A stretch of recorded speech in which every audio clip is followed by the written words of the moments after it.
Hey guys, my name's Zack Hughes, and you've stumbled here upon my third of 10 Special Forces Journey podcasts. So we're dialing in every phase that I went through on my journey to earn the Green Beret. And myself, along with a few of the other Cadre inside of Operators Association, will be detailing their journeys. So we've got a few Navy SEALs, we've got a few MARSOC Raiders, and a few other Green Berets.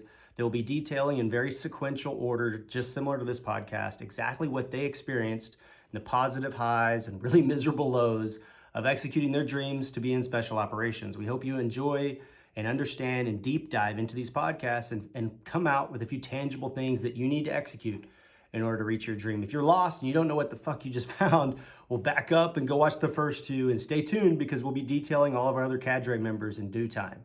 Enjoy your day. So today we're going to start with showing up to North Carolina and how that entire thing looks.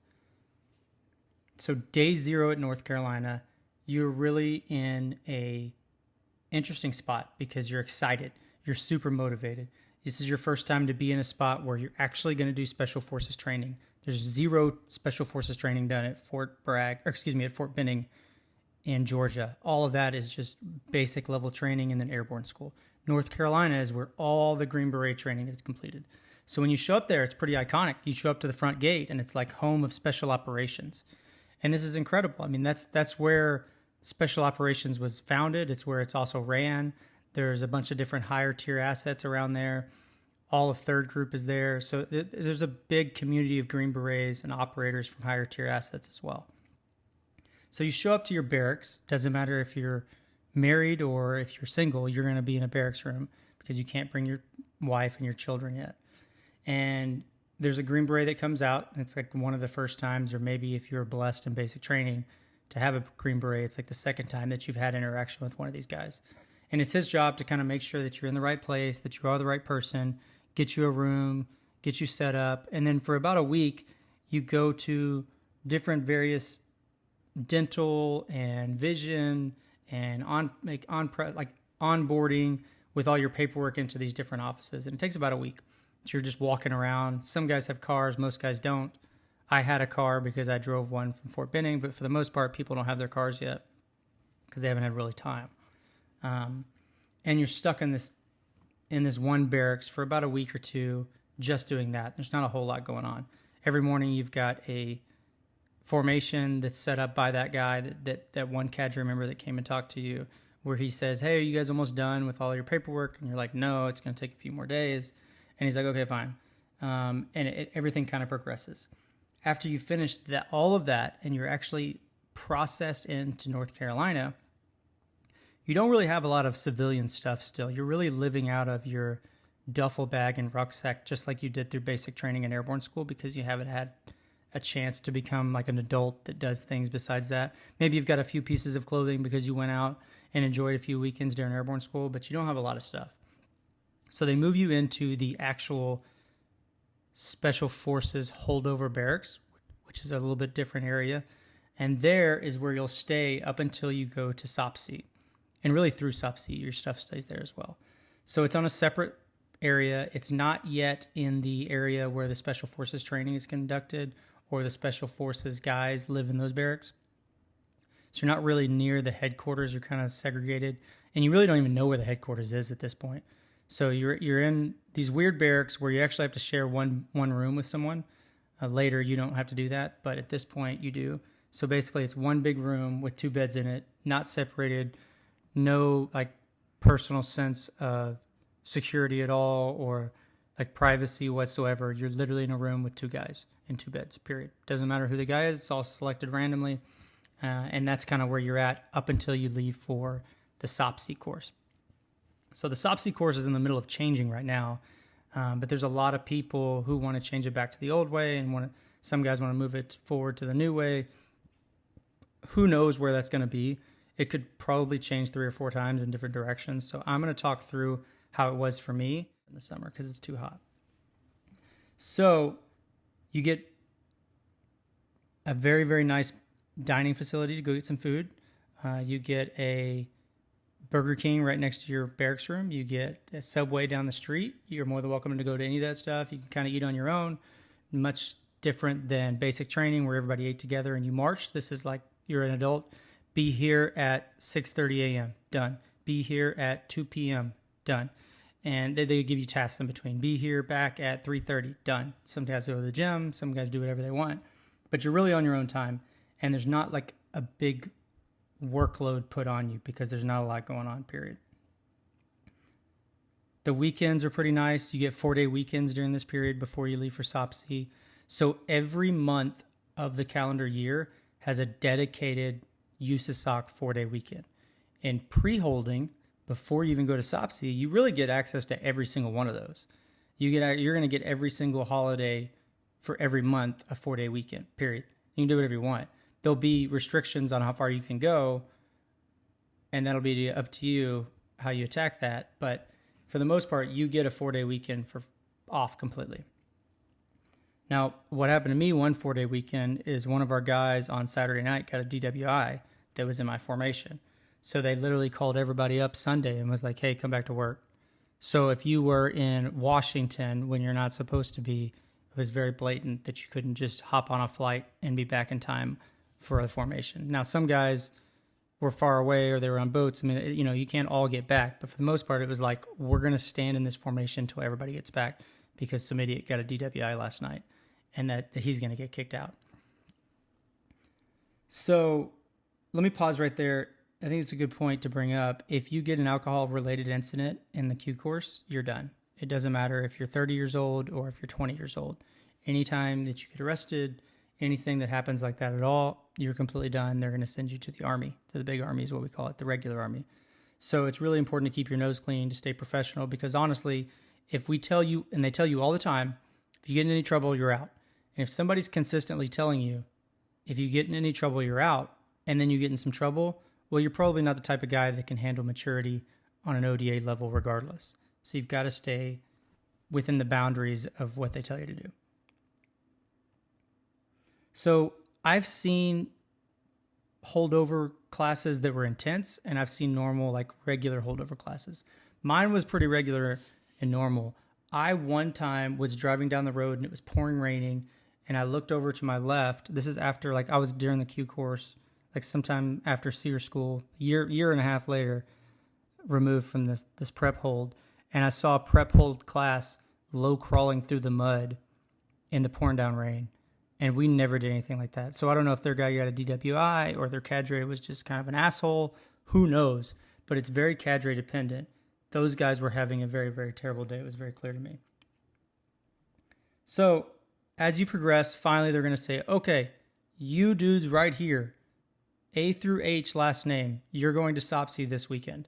Or they'll do a PT test and the top guys get to go or something like that. And if you're not in the top guys, you just go to the next one. Everybody goes to the prep course. There's not a chance of not going unless you quit, you fail, or you get in trouble. There's really nothing to fail. So either you quit or you get in trouble and then you don't go. But everybody who wants to go gets to go. Believe it or not, you've got people quitting this entire time. The grass is always green on the other side. They don't like not doing anything. Who knows what creeps into their mind, but there's people that are consistently quitting this entire time. And then you go to SOPC. But before you leave, this is really your first experience with a Special Forces layout, which you will get very familiar with over the next 2 years, and then subsequently when you're on a team. And you lay out, there's a packing list where they tell you exactly what to bring, and you lay it all out in the field. And there's like a huge field, and say there's 50 people. Everybody's got a rucksack and a duffel bag, and you're all about to go to this prep course. So they say, okay, dump out all your stuff, and you lay down a poncho, and you try to keep all your stuff kind of neat. And he goes through the packing list one item at a time. And he's like, sleeping bag. And this takes hours. Sleeping bag, raise it up. And everybody grabs their sleeping bag and raises it up. And there's like a few cadre members there, and they all walk around looking. And they're like, okay, you got it. All right, put it up. Okay, you don't have your sleeping bag? And they're like, no. And they're like, okay, go stand over there. And they do this for every item on the packing list, all the way down to toothbrush, all the way down to razor, all the way down to floss, whatever silly thing is on there. Terrain kit, anything. If you don't have it, stand over there, you're not going to SOPC. And they do this deliberately because it's pretty intense later on. You get on a bus, you drive to Camp McCall at this time. The prep course was at Camp McCall. And when you get off the bus, you've got your long duffel bag, which we called a dead hooker bag, where you can fit in as much stuff as possible in it. I don't even know what the real name of this bag is. It's just so massive. You could fit people inside of it. It's so long. It's like at least 6 foot long, and it's so huge. It's like a big burrito. It's got a zipper in the middle, and it's also got a sling that you can put over it. And it's called a dead hooker bag. Like I've never heard it called anything else because it's so big. And that's the bag you bring with you to all this stuff. And I think you actually have to buy it, I think. I can't remember if it's issued or not, but everybody has one regardless. It's just the funniest name in the world. And so you show up, you've got a dead hooker bag, and you've got a rucksack, and everything that you're taking into Camp McCall, it fits in there. And you've got to bring everything for selection as well. Selection is right after SOPC most of the time. Sometimes it's not, and you'll know it's just based on scheduling. But for me, it was connected right after SOPC. So everything that I brought had to be used for selection as well. So they're very careful to make sure that you have all your stuff. Because if you don't, you're kind of screwed because you're out there at Camp McCall with like nothing. You don't get a chance to go buy a new pair of boots or something like that. So you have to have it all put together. Seeing Camp McCall is pretty awesome for the first time. You know that this is where most of the Special Forces training is done. It's where you're going to go to selection. It's going to go where you go to warrior leadership course. It's where you do SEER school. It's where Robin Sage is from. All of these really important gates are housed out of Camp McCall, which is about 30 minutes outside of Fort Bragg, and it's the Special Forces training grounds.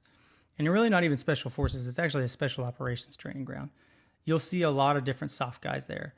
You'll be in one section during SOPC, which is kind of hidden into the side, and you'll see PSYOP selections going on. You'll see CA selections going on, and you can automatically tell that these guys are, after you start to see Green Beret candidates for a while, and you start to see PSYOPs candidates for a while, it's just different people. It's immediately noticeable that it's different people. So you'll be like, oh, that's a CA selection class, or that's a PSYOP selection class.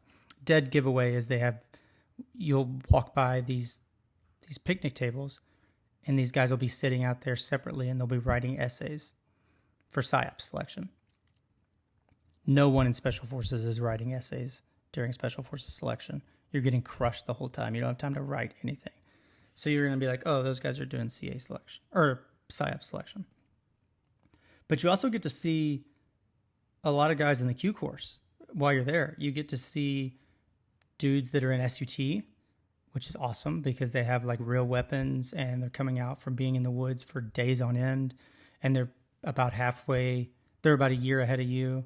And you'll see dudes in SEER school that are wearing civilian clothing, because you wear civilian clothing during SEER school for portions of it. And you'll see dudes at Robin Sage who are literally about to become Green Berets. And you'll see all kinds of guys, and it's super exciting. You'll see these dudes that are either in Robin Sage or SUT that are all camoed out. You know, their bodies are wrecked, or their uniforms are a complete disaster, or they're on their way to go do some mission. So they've got all their stuff together. They got machine guns and like all this ammunition. And you're like, wow, I haven't seen anything like that. That's awesome.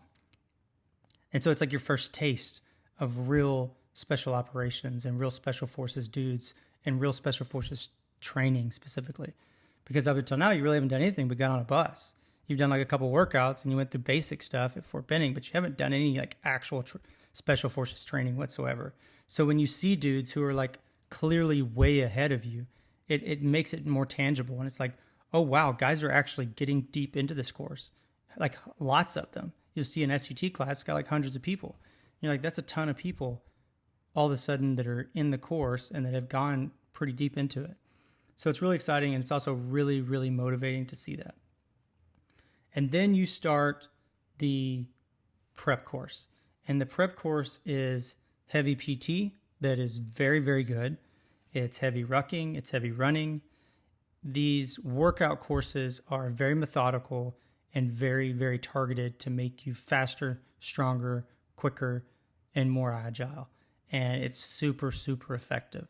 The guys that come out of this prep course are way ahead of dudes in the regular Army that come out and like drop a packet. For the most part, I mean, obviously they're studs, but this prep course is right before selection, and you're crushing these workouts in the morning, typically 2 a days, and you'll do classes in between. So a typical day will look like, hey, wake up at 5:30, get a workout in, whatever they decide. They do all your programming for you.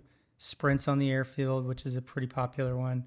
Short sprints, long sprints, push up, circles, sit up circles, rucking, all these things that are scientifically made. You're not just running to be running.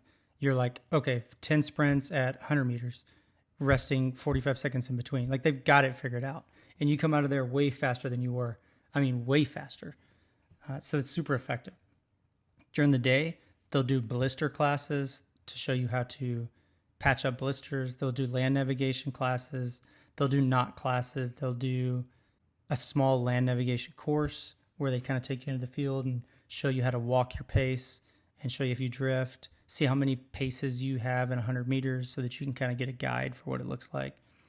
All these like really effective small things that are going to pave the way to success and selection if you're paying attention. It's really huge. You get to look at the obstacle course, the Nasty Nick. You get to check that out. You really get an overall understanding of what Camp McCall is. You know where you're going to be when you're in selection because maybe you saw some guys around that knows where it is. You get to see where the dining hall is.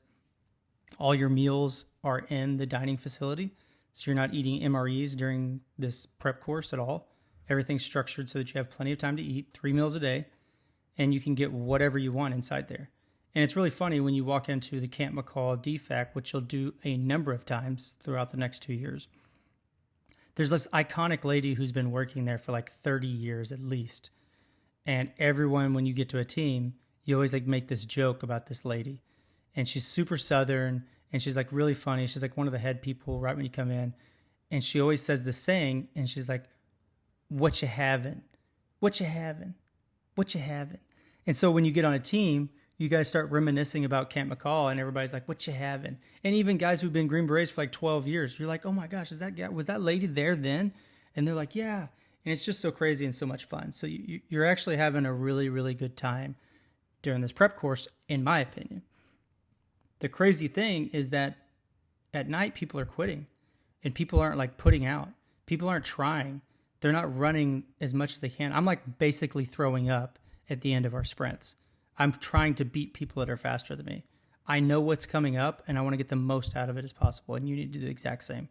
But there's tons of dudes who aren't. They're like kind of moping around. You'll see them trotting in after all the runs, like kind of like middle of the pack, not really trying. And I just don't get it. And then you've got guys, you'll go to bed and you'll wake up and they're gone. And you're like, oh, okay, I guess he quit overnight. Or you've got guys during the day that are like, oh, my leg hurts. And then there's tons of people that get injured. But there's also tons of people who say that they're injured so they could leave. And that tends to be what happens. So guys will quit. Guys will fall out. Some guys will have some issues with their family and they'll be notified and they'll have to leave, which is understandable. Some guys get actual injuries. Like we got a guy separate his shoulder. Compassionate recycle. You get to come back if it's a medical issue that's legit. You also have guys that are hungry that'll hide medical issues because they don't want to recycle and they're so involved in this that they don't want to tell anybody. I had a few of my friends do that. You get to see the same routes that you're going to run during selection. So it's all sand. It's not really packed. It's like half packed, half not packed that you run these 5-mile runs on that you ruck through. And you get to run on the same ones. You don't know it at the time. It's not like, hey, these are the runs you're going to have in selection. No, it's just like, hey, run 5 miles, follow me, and you'll follow the Cadre member who's faster than everyone. And it's interesting because you get to be very familiar with your surroundings because you're there for a few weeks doing all these things. And that comes vitally important when it comes to selection. It's 3 weeks. You end it at the very end, and you go pivot directly into selection. And it's an exciting time for me. We ended on Friday. Selection started on Monday. There's also a PX there. It's like super small. There's basic stuff. It's really for the Green Beret Cadre members that work out there if they need to pick up some stuff. You can't go to it at all ever during SOPC. And matter of fact, you'll have guys, because it's just an open store, and there's so many other dudes like from Robin Sage or from some other like units that you think you can just walk over there and nobody will notice. And inevitably you'll get caught and that person will get kicked out and they'll be done because they could not go buy a Gatorade or buy some dip or something like that. So that's tough, but just make sure when you get to that position in life that that temptation is just thrown right out the window. But at the end, when you get some time between that and selection, you can go to the PX and you can buy like Gatorades and a Monster or whatever you want. And it's just got to all be gone before selection. So it's really nice to just be that close. The DFAC, you can eat literally whatever you want to have. You also have some picnic tables right outside. That's where you're going to eat. So you'll filter in, get all your food, past the iconic lady that's going to ask you what you're having. Get as much food as you want. Who cares? You just keep piling it on. And then you take it outside and you have a weapons guard because you're going to have these rubber duck fake weapons. And you guys eat it outside. And so each person in each phase has a different place that they can eat. And so for SOPC, it's outside. And you're under a shaded picnic area. So if it's raining, it's not too huge of a deal. And it's like exactly where you guys are. And you can talk. It's not like basic training. But from time to time in my class, what we had a very fit instructor. They kind of like switch out. So you'll have like 3 real instructors. Some, they need days off too. So they kind of rotate. But we had one guy who would wake us up and he would do workouts with us every time he came in. So he'd be like, hey, 5:30 a.m. workout. And it wasn't really like in the plan, but he wanted to work out. So he just wanted to work out with us. Dude was a total bro. And so he would come by at lunch.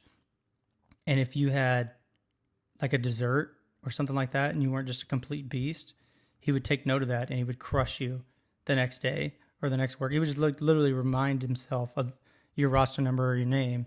And then he would know exactly who to crush the workout and be like, sure you want to eat that cookie, dude? So it was really funny. He was a really good Cadre member, in my opinion, because he was a beast and he set a very, very good example for everyone. You're walking around with camelbacks everywhere you go. You get issued a camelback at basic training, and you really wear it a lot up until you go to SUT. It's kind of how the Cadre members can identify you. You wear a camelback everywhere you go. And that way they know, well, this guy's in this phase of the Q course. And then once you get to SUT, it's like kind of a big deal. After you pass SUT, you're like, I can walk around without a camelback on. Thank you. Because you see the upperclassmen walking around without camelbacks. And you feel kind of like a scrub walking around with a camelback. So it's a big deal. You're going to be doing the same thing at Camp McCall during SOPC. You're going to be walking around with a camelback, which is kind of good because you constantly have water. And who really cares? There's washing machines where you're going to wash all your clothes at night when you have free time. You're going to have plenty of free time in the evenings during SOPC. Bring a ton of books. You guys will pass books around. You don't have your phones. You don't have the internet, but you have a ton of time to either talk or do whatever you want on your own. You get to wash your clothes, but there's no dryers. There's these huge, long hangers, and you bring clothespins. It's part of the packing list, and you hang up your clothes to dry. If it's raining, sorry. And they typically dry pretty quick because it's hot and kind of windy where you are. And it's pretty legit. It's really low stress, kind of the calm before the storm. And it's exciting because you get to see these key individuals that are like quite a bit ahead of you. In terms of being on Camp McCall, the SOPC guys probably have it the best of all the phases. You're going to be like we discussed, you'll be there for Robin Sage, you'll be there for SUT, you'll be there for SEER, you'll be there for WLC. In SOPC is like the chillest, where you can kind of do the most of what you want. Second to that is WLC, which can be called BLC as well. After you get selected, that's the leadership course you do, and it's at Camp McCall as well. And that's also a little bit more relaxed. So SOPC is really the time that you can kind of have the most freedom. It's low stress. These guys are literally there to help you. Your sleep's not regulated. You sleep as much as you want. If you're done for the day, you want to go to bed at 8 because you're getting up at 5 to work out, then you do it. There's a lot of really important classes during the day. Also, they get tie-down classes that'll help you during selection because you have to tie down all your equipment. And really what you should be doing during this time is determining and figuring out who's going to be your friends, because you need the best candidates to be your friends as possible because you're about to go to selection. All your friends can't be the guys quitting or the guys that are failing or the guys that aren't constantly talking about passing, crushing this thing, kicking serious ass, that are like super motivated. They like are in the corner constantly trying new things with new ropes or lashes or blisters. They're like land navigation techniques. You want to be surrounded by the guys who are going to do well because it's going to come into play later. At the end, there may be a PT test or a contest to see who gets to go to selection if the selection class is too large. So for me, it wasn't. All of us could just roll straight into selection, but it's common that they don't have enough slots for that Monday selection, and they can only take 70% of the class or whatever it is. And so the top people from the contest, which is typically a PT test, will be taken, or sometimes they go alphabetical. And if not, unfortunately, you have to go back to Camp Call and wait until the next selection course. So good for some people, bad for some people. I would want to just continue to go straight through. Inside, during SOPC, you're sleeping in a twin bed. You bring pillow, sheets, blankets, all your own. There's about 40 bunks in a room. It's a standard, typical, something you'd see out of a movie where there's like 40 bunks all over the room, and then all the rooms are connected, and it's like a few stories, and you've got tons of guys in there.